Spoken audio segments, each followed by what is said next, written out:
సంఖ్యాకాండము 15వ అధ్యాయము. మరియు యెహోవా మోషేకు ఈలాగు సెలవిచ్చెను, నీవు ఇశ్రాయేలీయులతో ఇట్లనుము, నేను మీకిచ్చుచున్న దేశ నివాసములలో మీరు ప్రవేశించిన తరువాత యెహోవాకు ఇంపైన సువాసన కలుగునట్లుగా గోవులలోని దానినే గాని గొర్రె మేకలలోని దానినే కాని దహన బలిగానైనను తెచ్చి మ్రొక్కుబడి చెల్లించుటకనియో స్వేచ్ఛార్పణగాననియో నియామక కాలమందు అర్పించినది అనియో దేనినైనను మీరు అర్పింపగోరిన ఎడల యెహోవాకు ఆ అర్పణము నర్పించువాడు 30 నూనెతో కలుపబడిన 2 పళ్ళ పిండిని నైవేద్యముగా తేవలెను. ఒక్కొక్క గొర్రెపిల్లతో కూడా దహన బలి మీదనేమి పోయిటకై 30 ద్రాక్షారసమును పానార్పణముగా సిద్ధపరచవలెను. పొట్టేలుతో కూడా పడి నూనెతో కలుపబడిన 4 పళ్ళ పిండిని నైవేద్యముగా సిద్ధపరచవలెను. పడి ద్రాక్షారసమును పానార్పణముగా తేవలెను. అది యెహోవాకు ఇంపైన సువాసన. మ్రొక్కుబడిని చెల్లించుటకైనను యెహోవాకు సమాధాన బలి అర్పించుటకైనను నీవు దహన బలిగానైనను కోడెదూడను సిద్ధపరిచిన ఎడల ఆ కోడెతో కూడా 10 నూనె కలుపబడిన 6 పళ్ళ గోధుమ పిండిని నైవేద్యముగా అర్పింపవలెను. మరియు యెహోవాకు ఇంపైన సువాసన గల హోమముగా 10 ద్రాక్షారసమును పానీయార్పణముగా తేవలెను. ఒక్కొక్క కోడెతో కూడను ఒక్కొక్క పొట్టేలుతో కూడను గొర్రెలలోనిదైనను మేకలలోనిదైనను ఒక్కొక్క పిల్లతో కూడను అలాగు చేయవలెను. మీరు సిద్ధపరచు వాటి లెక్కను బట్టి వాటి లెక్కలో ప్రతి దానికిని అట్లు చేయవలెను.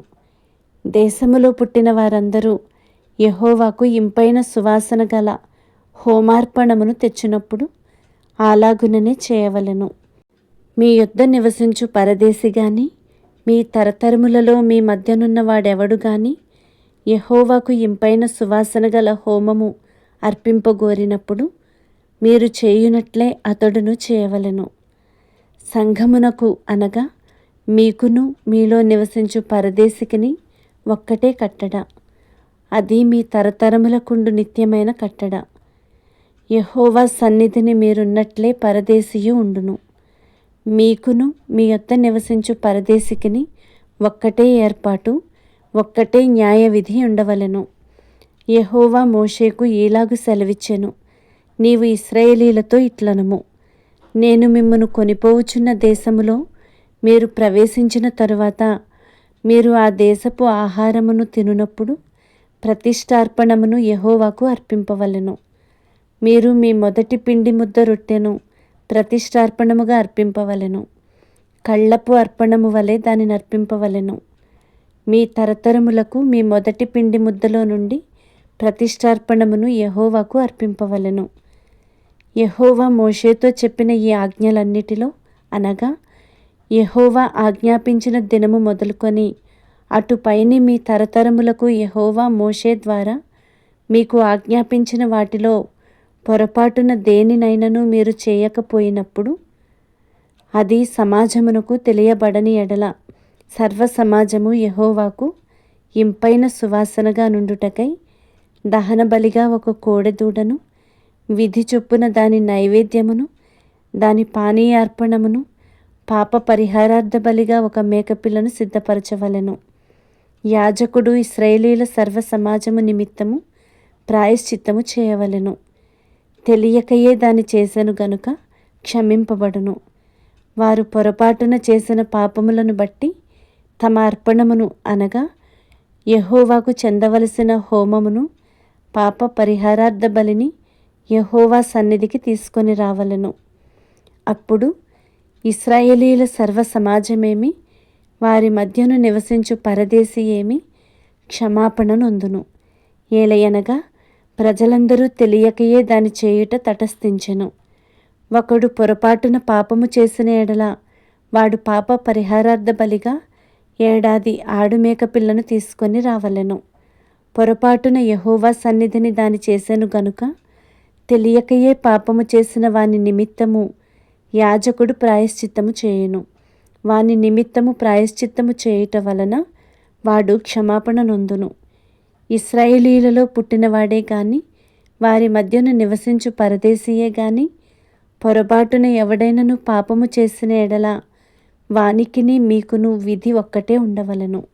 అయితే దేశమందు పుట్టినవాడే గాని పరదేశీయే గాని ఎవడైనను సాహసించి పాపము చేసిన ఎడల వాడు యెహోవాను తృణీకరించిన వాడగును గనుక అట్టివాడు నిశ్చయముగా జనులలో నుండకుండా కొట్టివేయబడును. వాడు యెహోవా మాటను అలక్ష్యము చేసి ఆయన ఆజ్ఞను మీరినందున నిశ్చయముగా కొట్టివేయబడును. వాని దోష శిక్షకు వాడే కారకుడు. ఇశ్రాయేలీయులు అరణ్యములో ఉన్నప్పుడు ఒకడు విశ్రాంతి దినమున కట్టెలు ఏరుట చూచిరి. వాడు కట్టెలు ఏరుట చూచిన వారు మోషే యొద్దకును అహరోను నొద్దకును సర్వ సమాజమునొద్దకును వానిని తీసుకొని వచ్చిరి. వానికి ఏమి చేయవలెనో అది విశదపరచబడలేదు గనుక వానిని కావలిలో ఉంచిరి. తరువాత యెహోవా ఆ మనుష్యుడు మరణశిక్ష నొందవలెను. సర్వ సమాజము పాళెము వెలుపల రాళ్లతో వాని కొట్టి చంపవలెనని మోషేతో చెప్పెను. కాబట్టి యెహోవా మోషేకు ఆజ్ఞాపించినట్లు సర్వ సమాజము పాళెము వెలుపలికి వాని తీసుకొని పోయి రాళ్లతో వాని చావగొట్టెను.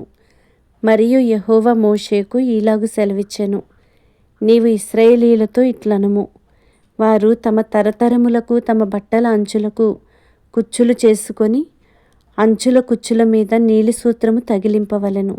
మీరు నా ఆజ్ఞలన్నిటినీ జ్ఞాపకము చేసుకొని మీ దేవునికి ప్రతిష్ఠితులయుండునట్లు మునుపటి వలె కోరిన వాటిని బట్టియు చూచిన వాటిని బట్టియు వ్యభిచరింపక దాని చూచి యెహోవా ఆజ్ఞలన్నిటినీ జ్ఞాపకము చేసుకొని వాటిని అనుసరించుటకే అది మీకు కుచ్చుగా నుండును.